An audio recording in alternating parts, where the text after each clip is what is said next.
యేసు ప్రభు వారు ఈ లోకాన్ని నిజంగా వచ్చాడా, లేకపోతే ఆయన గురించి ఒక కల్పిత పాత్రను మరొకరు సృష్టించి సినిమాలో కొంత క్యారెక్టర్స్ ఉంటాయి చూసావా, ఆ కథ రాసేటువంటి ఒక ఆయన రాస్తాడు పలానా క్యారెక్టర్ని.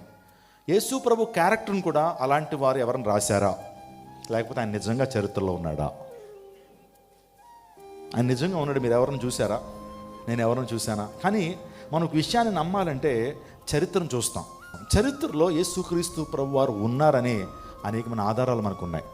ఎలా చెప్పగలరనంటే మనం వేస్తున్న డేటే కదా ఆధారం.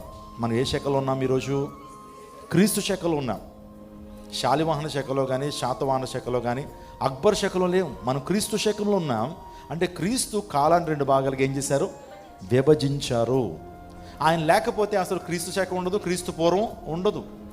చాలామంది పరుషులు ఉన్నారు ఈ రోజున, వారు కొన్ని పుస్తకాలకు మాత్రమే పరిమితంగా ఉంటారు.